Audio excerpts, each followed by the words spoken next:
कल्पना कीजिए, एक ऐसा युद्ध जहां कोई भी योद्धा टिक नहीं पाया, जहां शक्ति, भक्ति और पराक्रम की चरम सीमा देखने को मिली।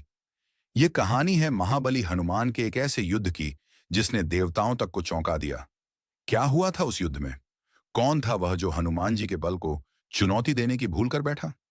आइए जानते हैं इस अद्भुत कथा। हनुमान जी अपने प्रभु श्री राम की सेवा में तत्पर रहते थे, लेकिन एक दिन देवताओं के लोक में अशांति फैल गई। एक प्राचीन दानव जो त्रेता युग में पराजित हो चुका था, पुनः जाग उठा। नाम था कालनेमी। इस दैत्य ने घोर तपस्या कर अपार शक्ति प्राप्त कर ली और स्वर्ग पर आक्रमण करने की योजना बनाई। देवताओं ने श्री हरि विष्णु से प्रार्थना की, लेकिन भगवान ने कहा, इस बार इसे पराजित करने के लिए स्वयं संकट मोचन आएंगे। हनुमान जी को जब यह समाचार मिला, तो वे तुरंत युद्ध के लिए तैयार हो गए। कालनेमी ने सोचा कि हनुमान जी को हराना आसान होगा, लेकिन जैसे ही वह उनके सामने आया, बजरंग बली की एक गर्जना से ही पूरी धरती कांप उठी।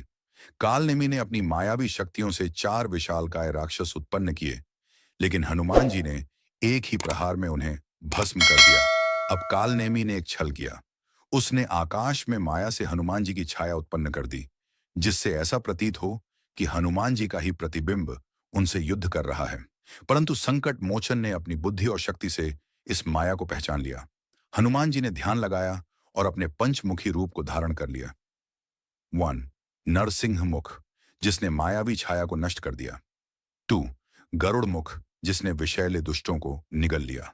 3. वराह मुख, जिसने दानवों को धरती में गाड़ दिया। 4. हयग्रीव मुख, जिसने कालनेमी की सभी माया को जलाकर राख कर दिया। 5. हनुमान मुख, जिसने अपने गदा प्रहार से कालनेमी को धरती पर पटक दिया। अब कालनेमी भयभीत हो चुका था।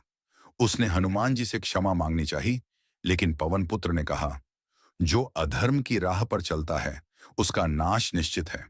फिर हनुमान जी ने एक भीषण गदा प्रहार किया और कालनेमी का अंत कर दिया। देवताओं ने आकाश से पुष्प वर्षा की और स्वयं इंद्र ने हनुमान जी को प्रणाम किया।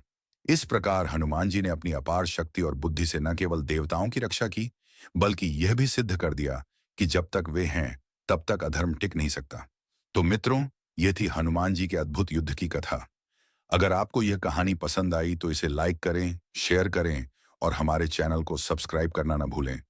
जय श्री राम। जय बजरंग बली।